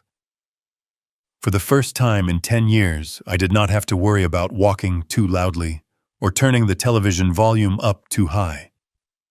I was 71 years old, and I had just run away from home like a teenager, but instead of a backpack, I had a platinum credit card and a plan that would bring my ungrateful family to their knees. I walked into the bedroom. The sheets were Egyptian cotton with a thread count higher than Brian's IQ. I sat on the edge of the bed and looked at the digital clock. It was 2:14 in the morning. At home, if I went to the kitchen at this hour, Rachel would storm out of her room screaming about how I was disrupting her sleep cycle. She would lecture me about the electricity cost of opening the refrigerator door. She would treat me like a senile old man wandering the halls. I picked up the bedside telephone. I pressed the button for in-room dining. A pleasant voice answered immediately. "Good morning, Mr. Anderson. How may we serve you?" "I want a Wagyu beef burger," I said. "Medium rare, with truffle fries, and send up a bottle of the 1995 vintage Cabernet, and a slice of cheesecake." "Certainly, sir." "Will there be anything else?" "No, that is all." I hung up. The bill would be over $300 for a midnight snack. Rachel would have an aneurysm if she knew. The thought made me smile. For a decade I had scrutinized every penny I spent on myself wearing shirts, until the collars frayed, and driving my car until the engine rattled all, to save money for my grandson's college fund and my daughter's lifestyle. I had denied myself everything, so they could have everything. And they told me to shut up. They told me I was a spare part. Half an hour later, I sat by the floor-to-ceiling window, eating the best burger I had ever tasted. I washed it down with wine that cost more than Brian's weekly contribution to society. I looked at the lights of the city below. Somewhere out there in the dark, my daughter was sleeping in a master bedroom she did not pay for, dreaming of a gala she could not afford. She thought she was the queen of the manor. She did not know the castle was built on sand, and I had just kicked away the foundation. I wiped my mouth with a linen napkin and picked up my cell phone. I dialed Leonard. I knew he would be awake. Leonard Ross sleeps 3 hours a night and spends the rest of the time figuring out how to legally destroy people who annoy him. He answered on the first ring. "Status report, Hal." "I am at the Ritz," I said. "I just ordered room service." It tasted like victory. "Good," Leonard said. "Now about the assets. I have the paperwork ready for the freeze. Do you want to give them a warning shot? Or do you want to drop the guillotine?" "Drop it," I said. "I want full Phase 1 implementation." "Understood," Leonard said. "I am logging into the joint accounts right now. I am transferring the liquid cash into a holding trust in your name only. By the time they wake up, the checking account balance will be 0.00. "Do it," I said. "And the credit cards?" Leonard asked. "You have 4 authorized user cards linked to your primary Amex Centurion account. Rachel, Brian, and Justin." "Cancel them," I said. "Do not just suspend them, Leonard. Report them as compromised. Flag them for fraud. I want the terminals to scream declined when they try to buy a stick of gum." "Done," Leonard said. "I can hear the keystrokes. What about the utilities?" "Kill them," I said. "Electricity, water, gas, internet. Cancel the contracts. Tell the providers the owner has vacated the premises and any further service is unauthorized. It will take 24 hours for the physical shut-off," Leonard warned. "That is fine," I said. "Let them have one last day of comfort. It will make the darkness feel even colder." "Anything else, Hal?" "Yes," I said. "The life estate deed. The nuclear option." I have the papers on my desk, Leonard said. Mr. Henderson is ready to move. But Hal, once we execute that deed, there is no going back. The house belongs to the investment firm. You lose the title. I looked at the reflection of my face in the dark window. I looked old, but my eyes were sharp. I lost that house a long time ago, Leonard, I said. It ceased to be a home the day my wife died. Now it is just a building filled with parasites. Sign the papers. Transfer the title. I want Henderson to evict them before the ink is dry. Consider it done, Leonard said. Try to get some sleep, Hal.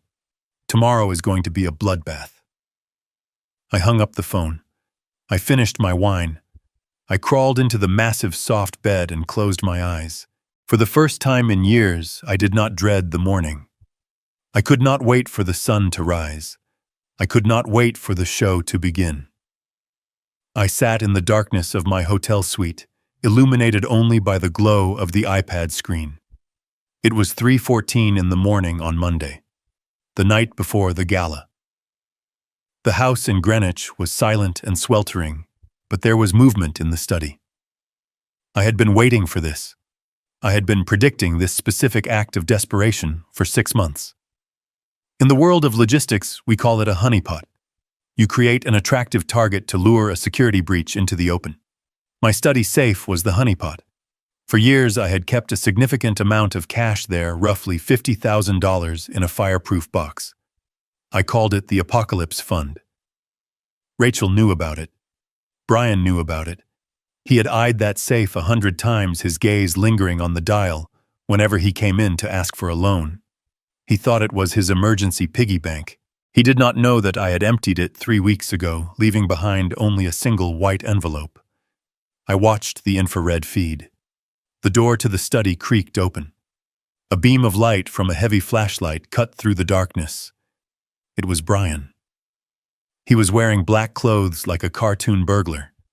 He was sweating profusely. The lack of air conditioning combined with the crushing weight of his own failures had reduced him to a trembling mess. He closed the door behind him and locked it. He did not want Rachel to see this. This was his private crime. He moved to the large oil painting of the clipper ship hanging behind my desk. He took it down with clumsy, shaking hands and set it on the floor. There it was. The wall safe. It was an older model, a heavy steel box installed in the 80s. It looked formidable, but I knew a secret. The locking mechanism was worn. If you applied enough torque to the handle while hitting the side with a rubber mallet, the tumblers would slip. It was a flaw I had never fixed because I lived with family. I thought I was safe. Brian did not have the combination. I had changed it the day I left. He tried a few numbers, likely my birthday or Rachel's birthday. The dial spun uselessly. He cursed softly. He leaned his forehead against the cold steel. He was desperate. He needed cash to flee. He needed cash to pay off the dangerous people he owed. He reached into his pocket and pulled out a large flathead screwdriver and a small crowbar he must have taken from the garage. He jammed the screwdriver into the seam of the door. He began to pry. I took a sip of water. I watched him struggle. While he grunted and strained, I thought about the $200,000. That was the number. $200,000 missing from my self-directed IRA account over the last 18 months. I had noticed the discrepancy a year ago. Small wire transfers to a shell company called Future Tech Solutions LLC, 5,000 here, 1,000, 10,000 there. It was sloppy. It was arrogant. I had traced the LLC registration. It was registered to Brian's college roommate. I had the bank records. I had the IP addresses. I had everything. I could have confronted him then. I could have called the police immediately. But I waited. I wanted to see how far he would go. I wanted to see if he would stop. He did not stop. He drained it. He stole my security to fund his fantasies and his mistresses. He stole the money I had set aside for his own son's future. On the screen, Brian was losing control. He was putting his entire body weight onto the crowbar. The drywall around the safe began to crack. He did not care about the damage. He was an animal trying to get to the meat. With a loud metallic pop, the locking bolt sheared. The heavy steel door swung open. Brian dropped the tools. He let out a sob of relief. He reached into the dark cavity of the safe. His hands were shaking so badly, the flashlight beam was dancing on the walls. He expected stacks of $100 bills. He expected salvation. He pulled his hand out. It held a single thin white envelope. He froze. He shined the light inside the safe again. Empty. Nothing but dust. He felt around the back, hoping for a hidden compartment. There was nothing. He looked at the envelope. It had his name written on it in my handwriting. Brian. He tore it open. He pulled out the single sheet of paper. I knew exactly what it said because I had typed it on my vintage typewriter 2 weeks ago. I know about Future Tech Solutions, LLC. I know about the $200,000 you wired from the IRA. I have the bank records. I have the IP logs. I have the affidavit from your roommate. The FBI has been notified of wire fraud and elder financial abuse. They are just waiting for my final call. Put the crowbar down, Brian. It is over. I watched him read it. I saw his eyes scan the lines. I saw the exact moment the words registered in his brain. His knees gave out. He did not sit down, he collapsed. He slid down the wall until he hit the floor. The paper fell from his hand. He looked at the camera. He knew I was watching. He knew the infrared eye in the corner was recording his felony break and recording his face reading the indictment. He started to cry. It was not a dignified cry. It was the weeping of a man who realizes he has walked off a cliff. He curled into a ball on the floor of my study, surrounded by the ruin of his own making. He had thought I was a foolish old man, a resource to be mined. He did not know that I audit everything. He did not know that while he was playing poker, I was tracking every penny. He was not just broke now. He was a felon. And he was trapped in a dark house with the evidence of his guilt staring him in the face. I closed the iPad cover. The satisfaction was cold and heavy like a stone. I did not feel happy. I felt vindicated. There is a difference. Happiness is warm. Vindication is ice. I stood up and walked to the window. The city lights were still bright. Tomorrow was the gala. Rachel was still planning her party. She did not know that her husband was currently fetal on the floor of her father's study, destroying his life. She did not know that the house she was planning to show off was about to be taken away. The pieces were all in place. The trap was sprung. Brian was neutralized. Now it was just Rachel. And Mr. Henderson was coming in the morning. I went to the bedroom to get a few hours of sleep. I needed to be rested. The finale was going to be spectacular. It was 6 o'clock on Tuesday evening, and the silence of my exclusive neighborhood was being murdered by the industrial roar of a diesel generator. I sat on my hotel balcony watching the live feed on my tablet. The machine sat in the middle of the manicured front lawn, like a rusting beast vibrating and spewing black smoke into the humid air. Rachel had rented it that morning.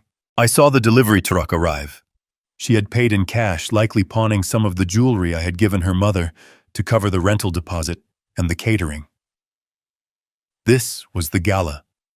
This was the event that was supposed to launch her lifestyle brand, a vague business concept that seemed to involve selling candles and overpriced yoga mats to people with more money than sense. She had invited 50 of the most influential people in Greenwich. She needed investors. She needed validation. But most of all, she needed a cash injection to keep the illusion of her life afloat. The house looked ridiculous. Thick orange extension cords snaked through the front door, and open windows feeding power to a few standing lamps and a portable sound system. The central air conditioning remained dead. The temperature inside was 85 degrees. Rachel had placed electric fans in the corners, but they were just pushing hot air around. I watched the guests arrive. Luxury cars lined the driveway. Women in cocktail dresses and men in linen suits stepped out, wrinkling their noses at the smell of diesel fumes. They looked at the generator. They looked at the dark windows of the upper floors. They exchanged glances. This was the elite crowd Rachel desperately wanted to belong to. These were people who could smell desperation, like sharks smell blood in the water. Rachel stood at the door greeting them. She was wearing a gold sequined gown that was entirely inappropriate for the heat. Her hair was piled high on her head, likely to keep it off her sweating neck. She was smiling a wide, manic grin that did not reach her eyes. She was talking too fast. I could not hear every word over the drone of the generator, but I could read her body language. She was frantic. I switched to the interior camera in the living room. The furniture had been pushed back. Waiters hired from a discount agency were passing around trays of appetizers that looked suspiciously like they came from the frozen food aisle of Costco. The guests were fanning themselves with cocktail napkins. The humidity was already making hair frizz and makeup run. I zoomed in on a conversation near the fireplace. A woman with a pearl necklace leaned in to ask Rachel a question. I turned up the volume on my iPad, hoping the microphone would pick it up over the background noise. "Where is Harold?" the woman asked, looking around. "I thought he would be here. I wanted to ask him about his time in shipping." Rachel laughed. It was a high, brittle sound. "Oh, Dad is in Europe. He decided to take a last-minute trip to the south of France. You know how he is, always jet-setting. He sends his love." I took a sip of my iced tea. The south of France. I was 3 miles away in a hotel room watching her lie with the ease of a sociopath. She preferred to invent a glamorous fiction rather than admit her father had walked out on her. She needed my prestige. She needed the weight of my name to legitimize her scam. Even in my absence, she was using me. Then Brian appeared. He walked into the room from the hallway that led to the study. He looked like a man walking to the gallows. He was wearing a tuxedo that was slightly too large for him now, as if the stress of the last 48 hours had physically shrunk him. His face was gray. His eyes were darting around the room looking for threats, looking for the police, looking for me. He knew about the safe. He knew about the FBI. He knew that every second he spent in this house was borrowed time. But Rachel had forced him to perform. She needed him to play the successful husband. She needed the tableau to be perfect. He walked up to a group of men near the bar. He tried to smile. He tried to engage in banter. But his hands were shaking so badly, he spilled champagne on his sleeve. He looked at the camera in the corner. He stared right at me. There was no defiance left in him. Just terror. He knew I was the audience. He knew I was the judge. The party was a disaster in slow motion. The generator sputtered and coughed, causing the lights to flicker ominously. The music cut out and then surged back at a deafening volume. The guests were checking their watches. They were finishing their drinks quickly. They wanted to leave. The heat was oppressive. The vibe was toxic. They knew something was wrong. They knew money does not make this much noise. Rachel tapped a glass with a spoon. She stood in the center of the room, sweating in her gold dress. "Everyone, please listen," she shouted over the roar of the engine outside. "We are so glad you are here to celebrate the launch of Lux Life. We are looking for ground floor partners to join us on this journey." She began her pitch. It was a word salad of buzzwords: synergy, holistic, paradigm shift. She was asking for money. She was begging for a lifeline. She looked around the room, searching for a checkbook, searching for a savior. She did not know that her time was already up. I looked away from the screen and out the window. Down on the street far below, I saw the flashing lights. Not one car, not two. A convoy. 4 police cruisers and 2 black SUVs were moving silently through traffic, heading north toward the hills. Heading toward my house. Mr. Henderson was punctual. He was a man of his word. I had signed the papers electronically, an hour ago. The deed was transferred. The eviction notice was filed. The grace period was 0. I looked back at the screen. Rachel was raising a glass for a toast. To family, she said, and to the future. The future was pulling into the driveway. The blue lights washed over the front lawn, illuminating the generator in harsh strobes. The guests near the window turned to look. The chatter stopped. The music seemed to fade away. Rachel lowered her glass. She followed their gaze. She saw the police. She saw the man in the dark suit getting out of the lead car. She probably thought they were there for the noise complaint. She probably thought she could talk her way out of it. She did not know that the party was over. She did not know that the landlord had arrived. I set my tea down. I leaned forward. This was the payoff. This was the moment the ledger balanced. I watched as the front door opened. The heat of the night rushed in, and with it came the cold, hard truth. The front door of the mansion swung open not by the hand of a welcoming host, but by the firm push of a uniformed sheriff's deputy. The heavy oak slammed against the interior wall with a sound that cut through the drone of the generator outside like a gunshot. On my screen, the effect was instantaneous. The 50 guests in the living room froze. The woman who had been asking about my shipping career dropped her fork. It clattered against a china plate, a tiny sound of domestic violence in a room held breathlessly still. Rachel stopped mid-toast. Her arm was still raised, the cheap champagne bubbling in the glass. She looked at the door. She blinked rapidly, as if trying to clear a smudge from her vision. She saw the sheriff. She saw 2 deputies behind him. And then she saw the man in the charcoal suit stepping through the police line. It was Mr. Henderson. He looked exactly as a man who owns $300 million in real estate should look. Bored, efficient, and utterly devoid of empathy. He carried a black leather folio in his left hand. Behind him, a team of 6 men in gray coveralls waited on the porch. They wore gloves. They carried packing crates. They were the cleanup crew. Rachel lowered her glass. She forced a smile onto her face, a rictus of terror and denial. She walked toward the sheriff, her gold sequins shimmering under the harsh work lights she had set up. "Officer," she said, her voice shrill, "thank goodness you are here. The neighbors have been harassing us about the noise. We have a permit for the generator. My husband was just about to turn it off." The sheriff did not smile. He did not take off his hat. He looked at Rachel with the weary expression of a man who has seen every variation of delusion the county has to offer. "Mrs. Anderson," he said, "we are not here for a noise complaint. We are here to effectuate a transfer of property possession and to assist in a civil eviction."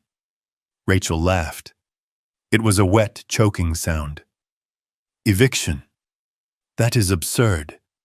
My father owns this house. He is in Europe. You have made a mistake." The sheriff stepped aside. Mr. Henderson stepped forward. He placed his folio on the entryway table, sweeping aside a vase of wilting flowers Rachel had placed there. He opened the file. The sound of the crisp paper turning was amplified by the sudden silence of the room. Even the generator seemed to quiet down, as if the machine itself was listening. "Good evening, Mrs. Anderson," Mr. Henderson said. His voice was dry like sandpaper on wood. "My name is Robert Henderson. I am the managing partner of Henderson Property Holdings, and as of 48 hours ago, I am the sole owner of this estate." Rachel stared at him. The guests stared at him. Brian, who had been cowering near the bar, turned a shade of white that I did not know human skin could achieve. "You are lying," Rachel spat. "My father would never sell this house. It is my inheritance." Mr. Henderson pulled a document from the file. He held it up. It was a deed. A very specific type of deed. "Your father did not sell the house this week, Mrs. Anderson. He sold the title to my firm 6 months ago. He executed a life estate deed. Are you familiar with the term? Rachel shook her head dumbly. It means, Mr. Henderson continued, enjoying the moment, that your father transferred ownership to me, but retained the right to live on the premises for the remainder of his life. It is a common tool for estate planning. It allows the occupant to remain until death. Rachel let out a breath she didn't know she was holding. See, she said, turning to the guests. He still lives here. It is his house. You cannot throw us out. Mr. Henderson raised a finger. One finger. It silenced her immediately. However, he said, there is a clause, a specific condition written into the contract at Mr. Anderson's insistence. Clause 14, Section B. The voluntary vacation clause. It states that if the life tenant leaves the property for a period exceeding 48 hours without notifying the title holder, and if he surrenders his means of access, then the life estate is immediately terminated. The right of occupancy dissolves, and full possession reverts to the title holder. Immediate possession. Rachel's mouth opened. She looked like a fish on a dock. What she whispered. Mr. Henderson pulled out an evidence bag. Inside was a set of keys. The brass key, the silver key, the electronic fob. They were scratched. They had dirt on them. My landscaping crew found these in the rose bushes at the end of your driveway this morning, Mr. Henderson said. Your father threw them there on Friday night. He left the property. He has been gone for 96 hours. He did not notify me. Therefore, he has triggered the clause. He has voluntarily surrendered the estate. I took a sip of my tea in the hotel room. I watched Rachel's face crumble. She was replaying the scene in her mind. Friday night. Me standing on the porch. The arc of the keys flying through the air. Her screaming at me to pick them up. She had watched me do it. She had watched me sign her eviction notice, and she had thought I was just having a tantrum. But Dad is coming back, Rachel shrieked. He is just on a trip. This is a mistake. You cannot do this. He is not coming back, Mr. Henderson said coldly. I spoke with his attorney, Mr. Ross, an hour ago. Mr. Anderson has confirmed his intent to vacate. He has no desire to live here anymore. And since you are guests of the life tenant and the life tenancy has expired, you are now trespassers. He gestured to the sheriff. Sheriff, if you please. The sheriff stepped forward. His hand rested on his belt. Folks, the party is over, he announced to the room. This property is now under the control of Henderson Holdings. Everyone who does not reside here needs to leave immediately. Residents, you have 30 minutes to gather personal essentials. Clothes and medication only. Furniture, electronics, and valuables stay until ownership can be verified. Chaos erupted. It was beautiful. The socialites of Greenwich do not handle police raids well. There was a scramble for purses, a rush for the door. Women were tripping over their high heels. Men were shouting for valets who weren't there. Wait, Rachel screamed, grabbing the arm of a potential investor. Do not go. This is a legal mix-up. We will sort this out. The investor pulled his arm away as if she were contagious. Do not touch me, he hissed. You said your father was in France. You said you owned the company. You are a fraud. He stormed out. The room was emptying fast. The dream of the gala was dying on the floor, trampled by expensive shoes. Mr. Henderson snapped his fingers. The 6 men in gray coveralls marched into the house. They moved with military precision. 2 of them went to the television. 2 of them went to the paintings on the wall. They were not moving them. They were tagging them. They were putting stickers on everything that was now considered an asset of the property owner. Rachel ran to Mr. Henderson. She grabbed his lapel. You cannot do this, she sobbed. This is my home. My son lives here. My clothes are here, Mr. Henderson peeled her fingers off his suit. He dusted off the fabric. This is not your home, Mrs. Anderson. It never was. You were a guest, and you have overstayed. You have 30 minutes. If you are not out, the sheriff will arrest you for criminal trespass." He looked at his watch. 29 minutes. Then I saw Brian. He had not moved from the bar. He was watching the scene unfold with a strange detachment. He saw the police. He saw the movers. He saw his wife screaming. But his eyes were focused on something else. He was looking at the front door, waiting for something. He did not have to wait long. 2 men in windbreakers walked in behind the sheriff. They did not look like local police. They had earpieces. They had badges on their belts that were not stars. They were shields. FBI. Brian saw them. His legs gave out. He slumped against the bar, knocking over a tower of champagne glasses. The crash was deafening. The agents walked straight to him. They did not run. They did not shout. They knew he wasn't going anywhere. "Brian Miller," one of the agents said. Brian nodded slowly. He held out his hands. He did not even wait for the command. He wanted to be taken away. He wanted to be anywhere but in that house with his wife and her failure. They cuffed him. They led him out past Rachel, who was too busy screaming at a mover touching her vase to notice her husband was being arrested by the federal government. I watched it all.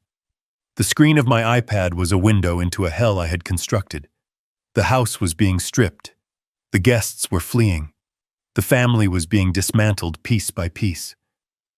Rachel stood alone in the center of the living room. The generator outside finally ran out of fuel. It sputtered and died. The lights connected to the extension cords flickered and went out.